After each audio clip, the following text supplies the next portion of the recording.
안녕하세요. 썰스타그램입니다. 오늘의 사연 시작해 볼게요. 안녕하세요. 저는 40대 남성입니다. 오늘은 제 아내의 이야기를 해보려고 합니다. 저는 중소기업 만년 대리로 수년간 근무하고 있었습니다.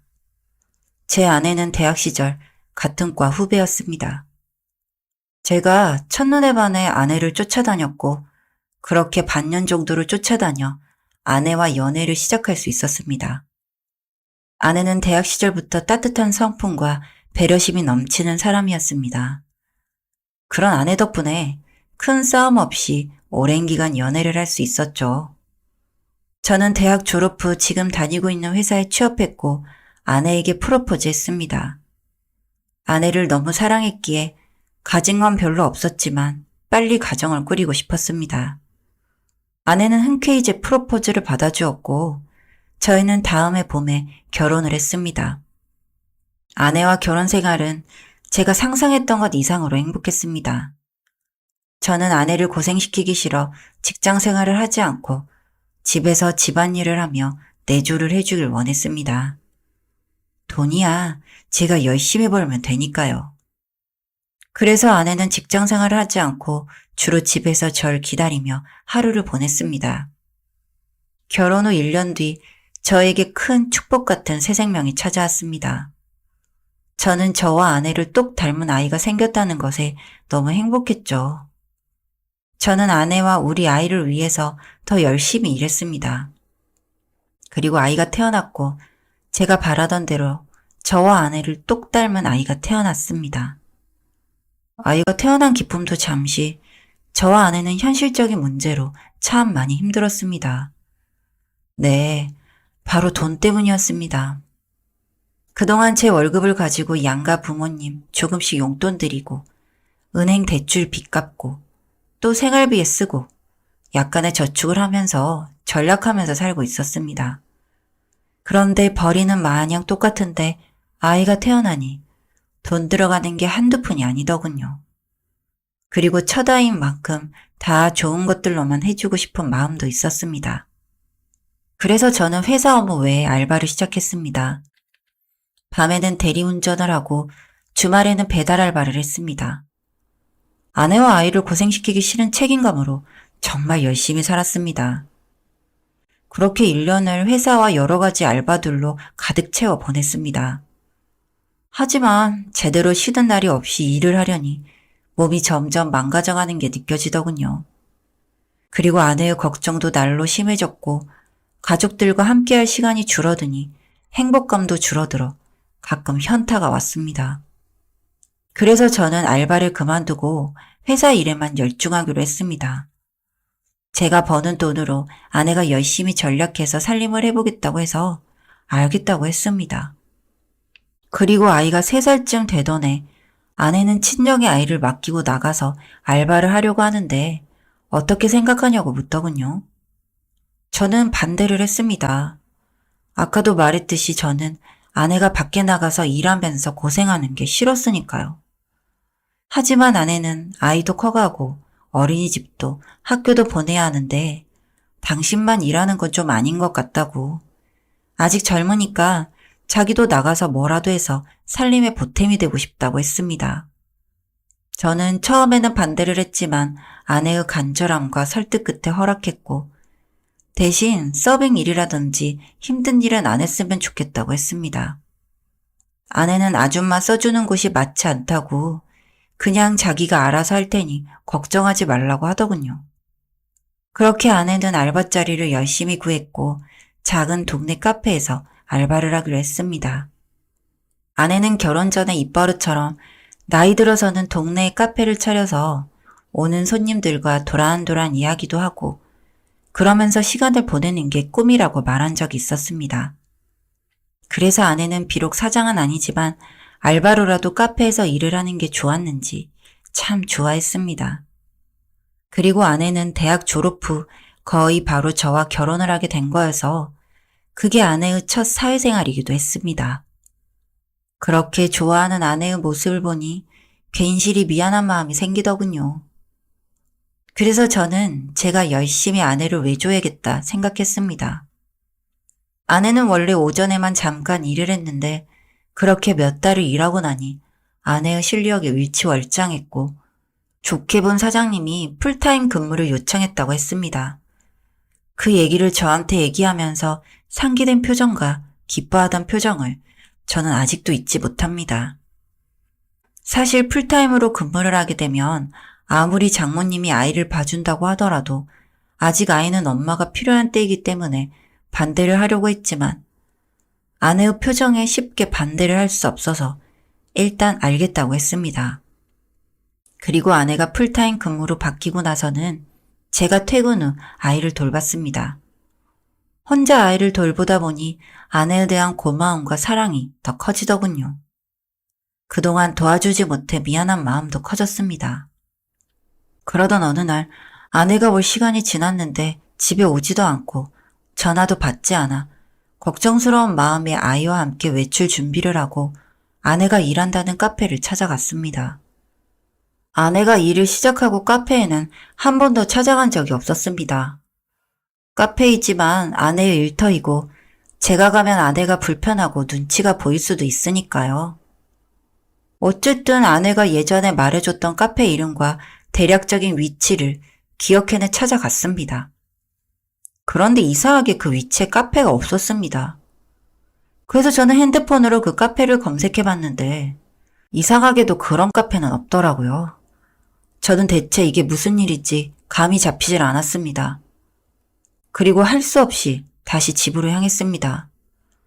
집에 도착하니 아내가 집에 와 있었고 어디 갔다 왔냐며 어제 핸드폰 충전을 안 하고 자서 그런지 배터리가 없어 핸드폰이 꺼져서 연락을 못했다고 했습니다. 그리고 마감 때쯤 단체 손님이 우르르 들어와서 그것 때문에 마감이 늦어져서 늦게 왔다고 했습니다. 저는 아내에게 카페 이름과 위치를 다시 물어봤습니다.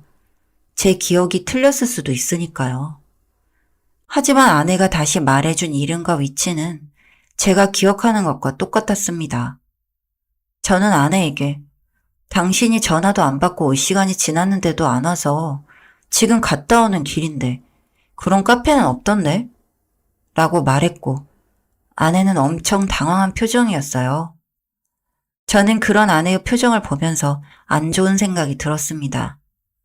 그래서 아내에게 대체 이게 뭐냐며 솔직하게 말하라고 그동안 카페 알바한다고 해놓고 어디 가서 누구랑 뭘 한 거냐고 따져 물었어요. 아내는 사실 식당에서 서빙 알바를 하는데 제가 걱정할까봐 카페에서 일한다고 한 거라고 말했고 저는 또 바보같이 그 말을 믿었습니다. 그러던 어느 날 제가 회식을 하고 있었습니다. 아이는 장모님이 케어해주고 계셨고요. 저는 술을 잘 못 마시기 때문에 맥주 한 잔만 마시고 열심히 사람들의 장단을 맞춰주며 얘기를 하고 있었습니다. 그때 가게 앞으로 지나가는 아내와 어떤 남자를 보았습니다. 그것도 아주 다정하게 팔짱을 끼고요. 저는 내가 이제 맥주 한 잔에도 헛것을 볼 만큼 취하는구나 생각을 했습니다. 아내는 일을 하고 있을 시간이었으니까요. 그런데 그 여자의 뒷모습을 보는데 누가 봐도 제 아내였습니다. 그리고 그 여자가 들고 있던 가방은 제가 작년 아내 생일에 선물해준 가방이었습니다. 저는 아내가 맞다고 확신했고 가게 밖으로 황급히 나갔습니다. 그리고 조용히 그 둘의 뒤를 바짝 쫓아갔습니다. 그 둘은 아주 화기애애 보이더군요. 또 자기라는 호칭을 쓰더군요. 그리고 그 두 사람은 동네 한 무인 모텔로 들어갔습니다. 저는 너무 충격적이었고 그 자리에 멈춰서서 아무것도 못한 채 멍하게 서 있었습니다. 그렇게 한참을 서 있었던 것 같습니다. 회사 사람들은 갑자기 사라진 저에게 계속 연락을 해댔지만 아무것도 눈에 들어오지 않았습니다. 모텔로 들어가서 좀 전에 들어온 남자랑 여자랑 몇 호실인지 알려줄 수 있냐고 물었지만 알려줄 수 없다는 대답과 함께 그대로 쫓겨났습니다. 그래서 저는 모텔 앞에서 나올 때까지 기다리기로 했습니다. 어차피 곧 집에 가야 하는 시간이었으니까요. 그렇게 한참을 기다리니 아내와 어떤 남자가 모텔에서 웃으면서 나왔습니다. 그리고 그 순간 아내와 저는 눈이 마주쳤고 아내는 팔짱을 빼며 저에게 여긴 어쩐 일이냐며 물었습니다. 저는 화를 참으며 이게 어떻게 된 일인지 설명을 하라고 했고 아내는 아무 말도 없었습니다. 그렇게 정적이 흐르다가 아내의 옆에 있던 남자가 아내 대신 이야기를 시작했습니다. 그 남자는 저와 미영 씨는 문센에서 만난 친구예요.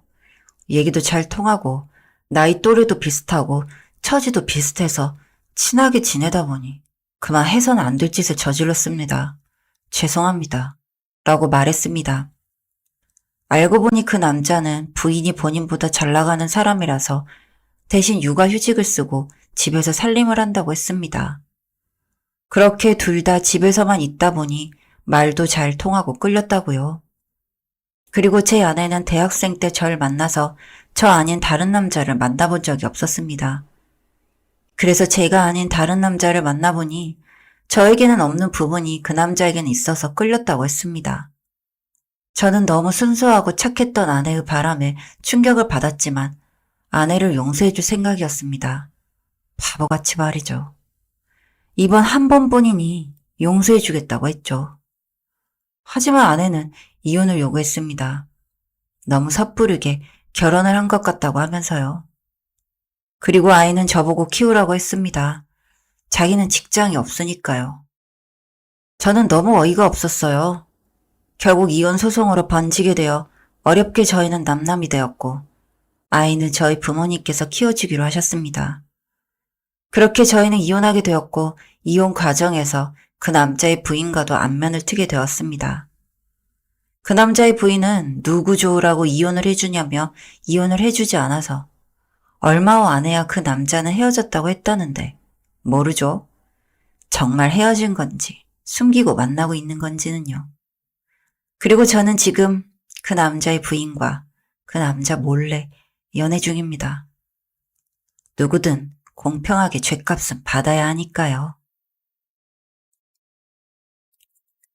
여기까지 썰스타그램이었습니다. 구독과 좋아요 부탁드릴게요.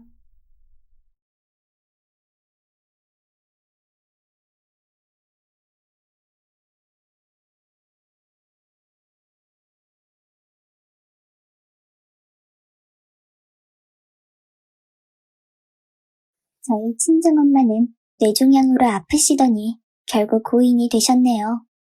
시댁에도 장례식 첫날 시어머님께 신랑이 연락드렸는데 이틀째 날 나 요즘 바빠 4시쯤 퇴근하니 집에 가서 쉬어야겠구나 하셨더라고요.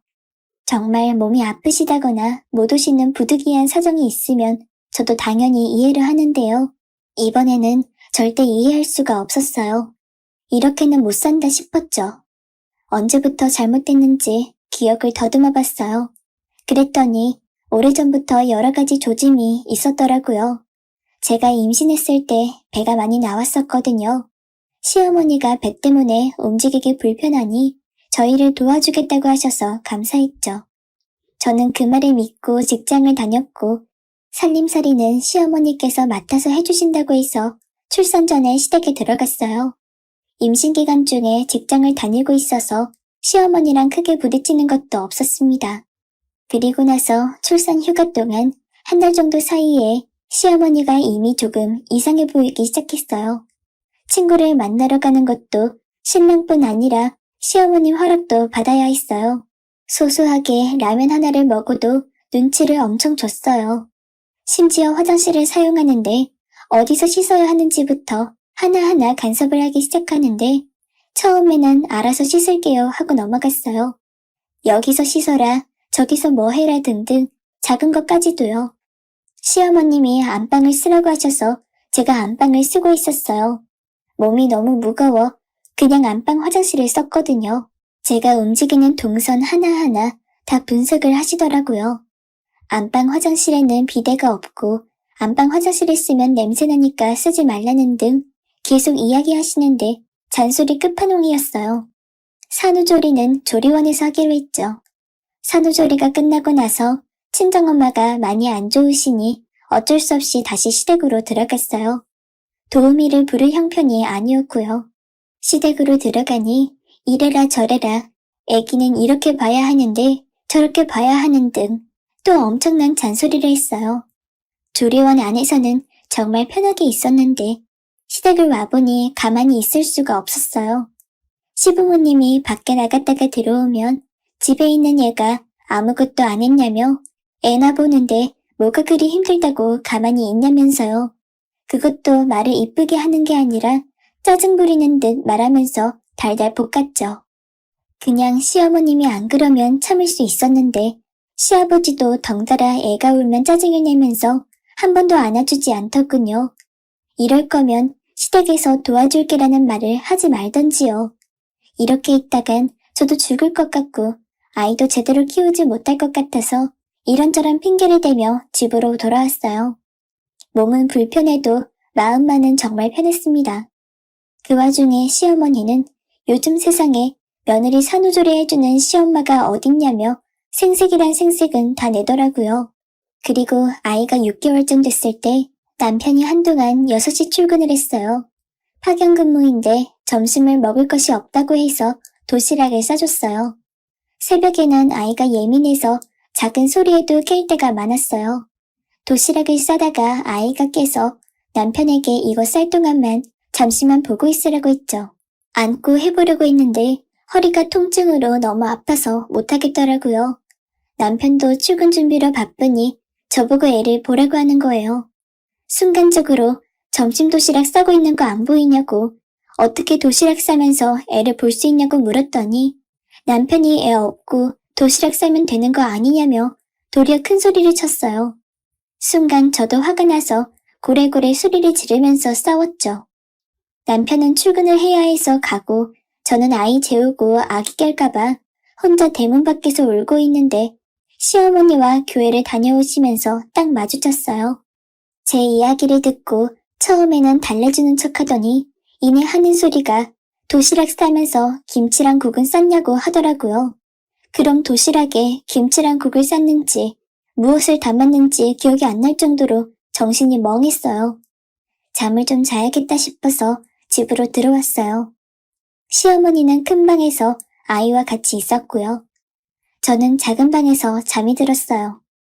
잠시 후 뭔가 흐느끼는 소리가 들려서 깼는데 시어머니가 누군가와 통화하는 소리였어요. 들어보니 제가 자기 아들 도시락도 제대로 안 싸준다고 울면서 친구 아줌마와 제 뒷담화를 하는 소리였어요. 모델 며느리 만나서 자기 아들 밥도 못 얻어먹는다고 울면서 통화를 하더라고요. 정말 울어야 될 사람은 시어머니가 아니라 저 아닌가요? 그날 너무 혈압이 올라서 일단 쉬고 싶으니 친정으로 가고도 싶었는데 엄마가 아픈데 이런 제 상태를 보여드릴 수가 없겠더라고요. 솔직히 많이 서러웠어요. 임신했을 때 보세옷 한 벌 사려고 골랐더니 2만 원 나온 거, 그것도 비싼 거 골랐다며 그 자리에서 배부른 며느리를 옆에 두고 깎아달라고 신랑이 하신 시어머니였어요. 임산부 옷은 비싸니 얼마 못 입으니까 애 낳고 남편이랑 같이 좋은 옷 사주신다고 하셨죠. 애 낳고는 옷을 사러 간 건 아니었고 선물할 곳이 있어서 남편 시어머니와 같이 쇼핑을 나왔는데 결국 남편 시어머님 것만 사서 집에 돌아왔어요. 이런 일이 한두 번이 아니었어요. 그러면서 시어머니는 늘 남편한테 하는 말이 늙은 네 엄마 시키지 말고 아내한테 잘하라고, 남편은 정말 자기 엄마가 최고의 시어머니인 줄 알더라고요. 어떤 때는 아이가 밥도 잘 못 먹고 많이 자라서 저도 아이도 탈진 상태였어요. 그래서 남편한테 아이 좀 시켜달라고 부탁했어요. 그런데 무슨 초능력이 있는지 축지법을 쓴 건지 어떻게 그렇게 빨리 알고 저희 집으로 오셨는지 시어머니는 오셨어요. 그러면서 남편한테 설거지 시키는 것들은 본래 못된 것들이라며 설거지하는 너를 보니 짠하다고 말씀하시더라고요. 본인 아들 부엌에 못 들어오게 하려는 속셈이 분명했어요. 시어머니가 가시고 어떻게 된 일인지 싶어 저녁에 처음으로 남편 핸드폰에 있는 문자 내용을 확인했더니 시어머니와 남편 그리고 시아버지까지 있었어요. 거의 자식들을 조종하는 조종사더라고요. 시어머니는 맨날 지겹도록 하시는 말씀 중에 시아버지가 은행에서 돈 필요해서 은행을 가면 직원들이 고개를 숙인다고, 본인은 집 이사 갈 때도 대출 안 끼고 현금으로 이사한다고, 진짜 돈 많다고 온갖 자랑은 다 하시더니 제가 출산하고 조리하는 동안 1원도 안 도와주셨어요. 아니, 며느리는 신경 안 쓰더라도 보통 손주 옷이라도 예쁜 거 사서 입히라며 단돈 10,000원이라도 손에 쥐어주지 않나요? 지금까지 돈은 친정에서 다 주셨죠. 그러면서 VIP니 뭐니 말 같지도 않게 자식들 앞에서 돈 자랑합니까? 토요일마다 시댁에서 온갖 핑계를 대며 저희를 불렀어요. 솔직히 핑계가 많아서 이제 생각도 안 나요. 결혼하고 지금까지 내내 토요일에 밥 먹으러 갔어요. 임신하고도요. 가끔은 시어머니 교회에 다니는 게 고마웠을 정도예요. 친정은 2-3달에 한 번 갈까 말까였어요. 어느 토요일 역시나 오라기에 제가 주말에 저희 집과 약속이 있다고 했어요. 물론 약속은 없었고요. 좀 쉬고 싶었어요. 남편과 저에게 여러 번 돌아가며 전화를 하더군요.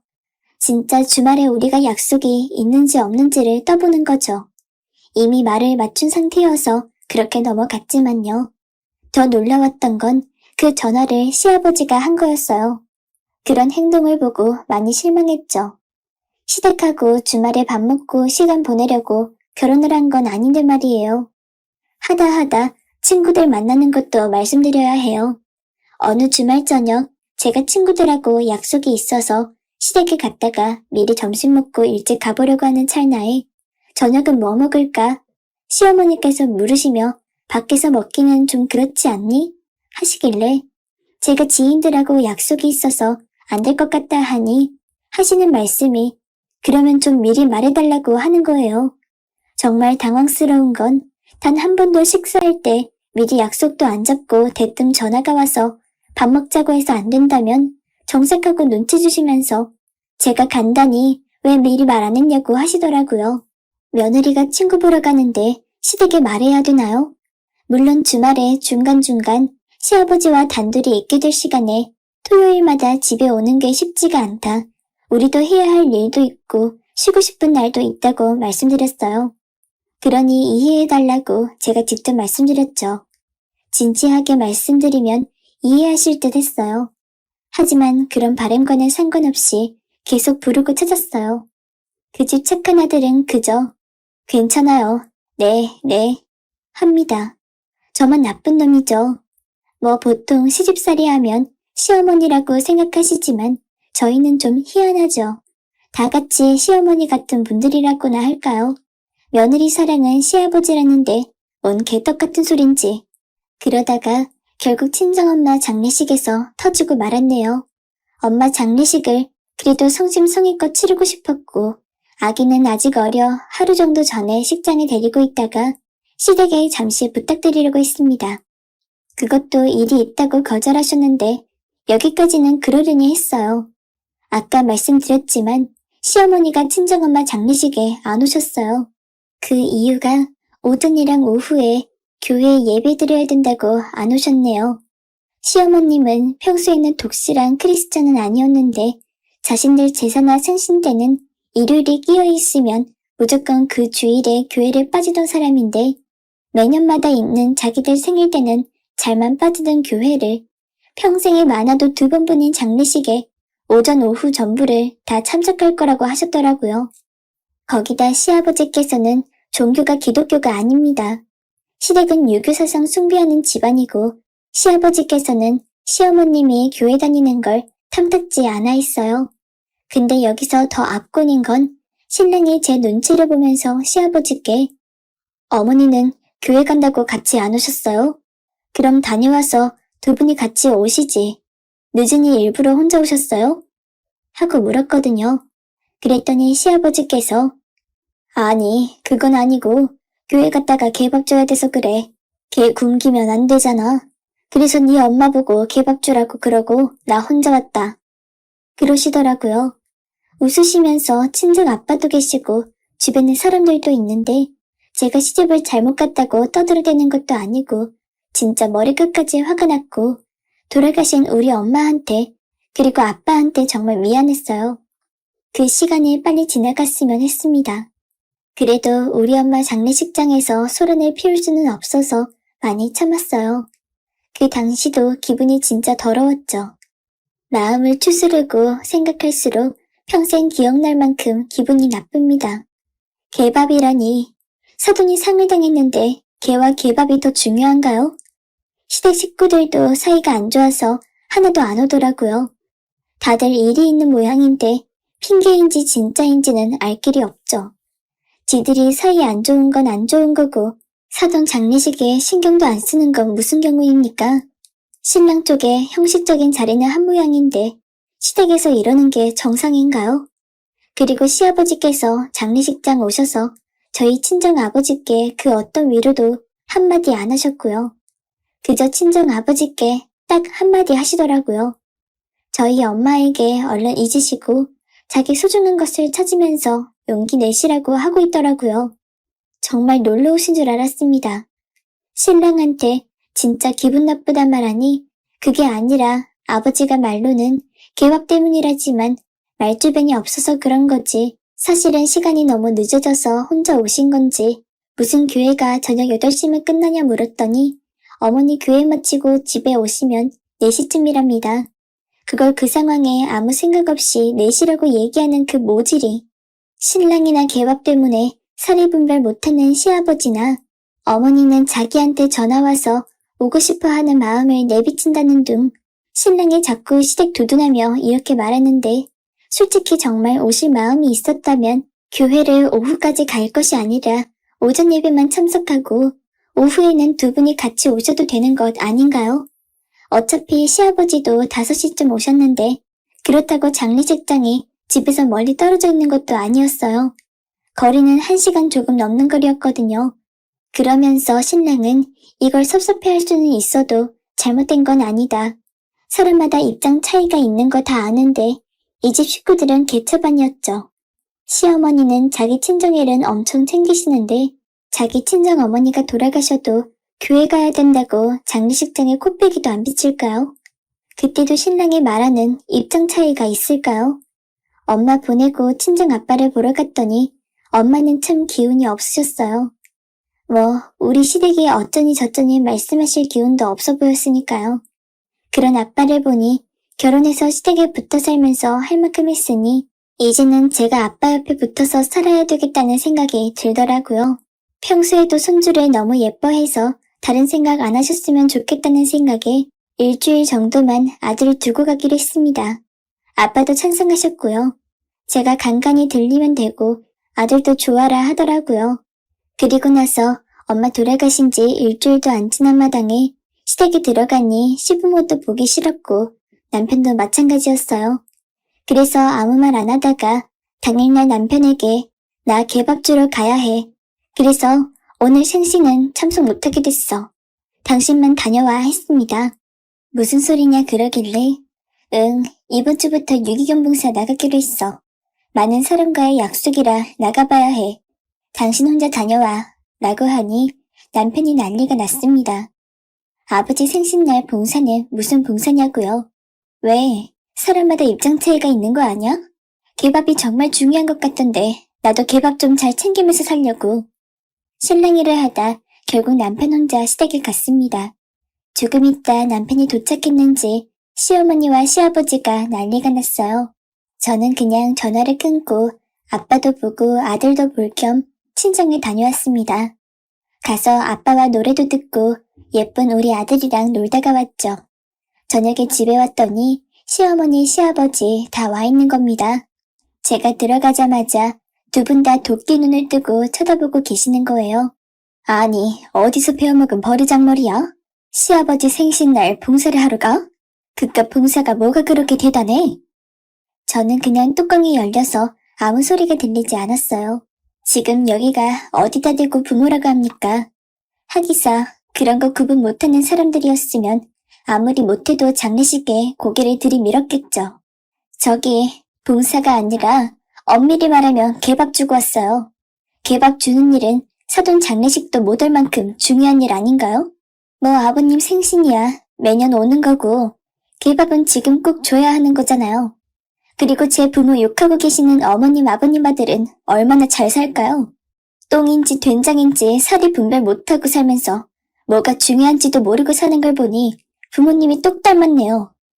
사실 오셔서 오늘 저한테 얼마나 서운했으면 그랬냐고 물으실 줄 알았어요. 어떻게 엄마 돌아가신 며느리한테 남보다 못해요. 몇 년 동안 참았고 이해도 해보려고 했는데 한 번 더 기대한 제가 바보였죠. 여보, 우리 이혼하자. 나 정말 우리 아들 봐서라도 이렇게까지 하고 싶지 않았는데 개처분 같은 사람들한테 개처분 취급받고 더는 못 살겠다. 협의 이혼 안 되면 소송 가야지. 그건 니네 엄마랑 상의하지 말고 나랑 상의하자. 이혼 서류 준비나 해. 시어머니가 너 미쳤냐고 하시길래 정말 미친 척하고 시어머니는 내쫓아버렸어요. 지금은 합의 이혼 과정 중에 있습니다. 수정하려면 알아보니 돈이 많이 들었겠지요. 아니면 그렇게 합의를 해줄 수 있는데 친정에서 준 돈 돌려받게 될 거고요. 제가 가져왔던 거, 우리가 사는 집, 아이 양육비 모두 다 받을 겁니다. 글을 쓰고 나니 분노도 위험도 뭔가 정리가 됩니다. 지금 친정에 아빠와 같이 있습니다. 살짝 말씀드렸지만 그 긴 이야기를 어떻게 다 하겠습니까? 아빠한테 특별히 말씀 안 드려도 장례식에서 보시고 눈치채셨겠지만 아빠도 이런저런 말씀하시는 분이 아니라 묵묵히 응원해 주십니다. 이혼 후 한 달 같이 사는데 아빠 불편해하실까봐 가까운 곳에 따로 살려고 했죠. 근데 손주 매일 곁에서 보고 싶다 하셔서 한동안은 같이 살 예정입니다. 안 그래도 아빠가 마음에 많이 걸렸는데 괜찮다 하시면 계속 같이 살려고요. 저도 재택근무를 하다가 다시 출근합니다. 우리 아들 잘 키워놔야 하니까요. 힘든 일도 많을 테지만 씩씩하게 잘 살아가겠습니다. 긴 글 읽어주셔서 감사하고 저를 많이 응원해주세요. 어서오세요. 반갑습니다. 안녕하세요. 저는 30살 남자입니다. 만난 지 2년 된 여자친구가 있고 28살입니다. 지인의 소개로 만나게 되었고 작년 가을부터 올해 가을이나 내년 봄에 결혼을 할 생각으로 동거를 시작했습니다. 여자친구는 고등학교 졸업 후에 미용 쪽에서 일을 시작해서 지금은 나름 큰 샵에서 실장으로 일하고 있고 저는 인서울 4년제 대학을 나왔고 대기업 건설사를 다니고 있습니다. 올해 초에 지방 현장으로 발령이 나면서 평일에는 지방에서 보내고 있고 주말에만 서울 집으로 가고 있습니다. 현재 같이 살고 있는 집은 제가 취업하면서 부모님이 사주신 집이고 여자친구와는 전혀 관계가 없습니다. 심지어 여자친구가 관리비 및 생활비도 먼저 준다는 말도 없고 굳이 받지 않아도 될 만큼 제 벌이가 나쁘지 않기에 자연스럽게 여자친구와 동거하기 전과 동일합니다. 그래서 여자친구는 본인 월급은 본인이 알아서 관리하고 있고 가끔씩 배달 음식이나 장볼 때 계산을 합니다. 제가 집 및 돈에 관련된 부분을 이야기 전에 먼저 말씀을 드리는 것은 나중에 이것들이 문제가 되기 때문입니다. 끝까지 꼭 들어주세요. 아무튼 그렇게 여자친구와 결혼을 전제로 동거를 하다가 지방 현장으로 2년간 발령이 나면서 주말 연애가 시작이 되었습니다. 처음에는 여자친구가 쉬는 날마다 제가 있는 곳으로 내려오기도 하고 수시로 전화 및 연락을 하면서 행복한 주말 연애를 하였습니다. 그런데 한 달쯤 지나자 안 내려오는 것까지는 이해가 되는데 연락도 잘 안 되는 것이었습니다. 충분히 퇴근하고 나서 연락이 가능한 시간인데 피곤해서 일찍 잤다고 하거나 씻으라 전화를 온지 몰랐다고 하거나 일이 많아서 야근을 했다고 하는 등 여러 가지 이유를 대면서 연락이 되지 않았습니다. 이런저런 이유로 연락이 안 될 수 있다는 것을 충분히 이해할 수 있습니다. 그런데 일이 많아서 야근했다고 하는 날에는 제 지인이 머리를 하려고 여자친구가 일하는 샵에 전화를 걸었는데 여자친구가 오전 근무만 하고 일찍 퇴근했다고 한 날이었고 씻고 밥 먹으라 전화 온지 몰랐다고 한 날에는 제가 다음날 서울 본사 출근이라 서울 집으로 가는 날이었는데 집에 도착해보니 여자친구는 없었습니다. 그런데도 계속 집에 있는 것처럼 연락을 주고받다가 새벽에 만취해서는 외딴 남자의 부축을 받으며 현관문 비밀번호를 열고 들어오다가 집에 제가 있는 것을 보고서는 외딴 남자는 바로 도망을 갔고 만취한 줄 알았던 여자친구는 정신이 바로 멀쩡해졌습니다. 이런 몇몇의 사건 사고들이 있었고 주말 연애한 지 3개월 정도밖에 되지 않았는데 벌써부터 남자 문제, 거짓말 문제 등으로 믿음이 깨지기 시작했습니다. 한번 깨지기 시작한 믿음은 무엇을 하든 불신하게 만들었고 그것은 곧 잦은 다툼이 되기 시작했습니다. 그렇게 여자친구와 냉전으로 지내던 어느 날 아랫집에서 물이 샌다며 아파트 관리실에서 연락이 왔고 여자친구와는 연락이 되지 않았지만 평일 낮 시간이라 당연히 일하고 있을 거라고 생각했습니다.